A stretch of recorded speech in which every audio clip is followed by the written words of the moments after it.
On August 18th, 15-year-old Tim Smashfield and his twin brother Tom set out for an adventure they had been eagerly anticipating for weeks. They were both avid explorers, having spent much of their childhood navigating the forests, lakes, and hills surrounding their home in Arkansas. This time, their destination was Devil's Den Cave. The hike to the cave entrance took them through a dense forest, with the familiar chirping of insects filling the air. The ground beneath their feet grew increasingly rocky, and they passed along the edges of clear lakes before finally reaching the cave's entrance, a large opening in the hillside. Cool air rushed from the cave, inviting them into the darkness. This is the tragic story of Tim Smashfield. There was something thrilling about the unknown, and neither of the brothers hesitated as they entered. Devil's Den Cave was known for its tight squeezes and deep crevices, but for two experienced explorers like Tim and Tom, these challenges only added to the excitement. As they ventured deeper into the cave, their headlamps cut through the inky blackness. The cave had an eerie beauty, with smooth, water-carved stones and sparkling mineral deposits lining the narrow passages. The air grew cooler the further they went, but it was a crack on the right-hand side, a fissure in the rock, that caught Tim's attention. It was a narrow 9-inch wide gap, barely large enough for someone to squeeze through. Tom hesitated for a moment, suggesting they stick to easier sections of the cave, but Tim's curiosity got the better of him. He had always been the more daring of the two, the one who took risks for the thrill of discovery. Ignoring Tom's caution, Tim squeezed into the crevice, determined to see how far it went. As he made his way down into the 20-foot long, 15-foot high, and 9-inch wide crack, the walls pressed against his body, forcing him to twist and contort to get deeper. Suddenly, his foot hit a fragile patch of rock at the bottom, and without warning, it slipped. Tim's left leg became jammed in the narrow space, wedged tightly between two unforgiving rock faces. His other leg, which had already rested on the slick walls, gave way as well, causing him to stretch awkwardly, pinned between the rock in a painful and precarious position. Panic surged through him. He called out to Tom, his voice strained. His left leg was stuck, and his right leg, which had slipped, was pulling his lower body down. The pressure on his trapped leg was unbearable, and the pain shot through his knee and ankle. Worse, the walls were too tight for him to adjust his position. Tim felt as though his body was being torn apart, fighting the agonizing stretch on one side and the crushing pressure on the other. Tom, hearing his brother's cries, rushed to the crevice.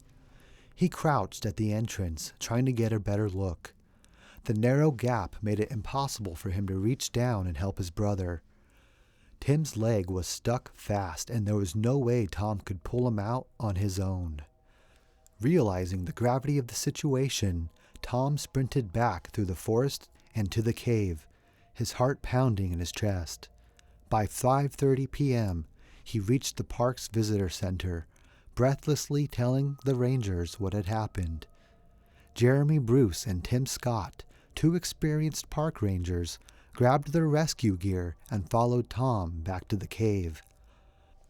As they trekked through the familiar landscape, the sun began to dip lower in the sky, casting long shadows through the trees. When they arrived at the cave entrance, they were greeted by the cool, damp air rushing from the depths. Bruce and Scott quickly assessed the situation and mentally prepared themselves for what they might face in the tight, dark passageways. Upon reaching the right-hand crevice, they realized Tim was much deeper in the crack than they had expected. The narrow passage made it difficult even to see him clearly. His voice echoed faintly from within the rock, strained with pain. The Rangers quickly realized that the situation was more complex than they had hoped. It wasn't just a matter of pulling Tim free. His foot was jammed tightly, and any wrong move could worsen his injuries or push him deeper into the crevice. With no time to waste, the Rangers decided to try using the tubular webbing they had brought with them. They threw one end down to Tim, instructing him to tie it around his body. Tim, though in considerable pain, managed to loop the webbing around his torso. Bruce and Scott tried to pull him up, but the narrow crevice and awkward angle of his body made it impossible to lift him with brute force alone. Tim cried out as the pressure on his trapped leg became too much. Realizing that this was a more delicate situation than they initially thought, Bruce called for backup, contacting Park Superintendent Jesse Cox and asking for cave rescue teams to assist. By 7:50 p.m., the cave rescuers had arrived and formed a plan. It was clear that pulling Tim sideways through the crevice wasn't going to work. The only option was to lift him straight up, but that had to be done carefully. Any misstep could worsen his injuries. They fashioned a loop from the webbing and prepared to hoist him up. Ranger Bruce climbed onto a ledge above the crevice, positioning himself directly over Tim. He lowered the loop down and encouraged Tim to work it under his arms and around his chest. Tim, exhausted and in pain, followed their instructions as the rescuers began to pull inch by inch. Tim's body slowly began to rise. Every tug brought excruciating pain as his leg fought against the rock. But he knew this was his only chance. Finally, his foot came loose, and the Rangers pulled him higher until he was within arm's reach of Scott. The team gave one last pull, and with a collective effort, they freed him from the grip of the rocks. It was 8:20 p.m. when Tim was finally pulled out of the crevice.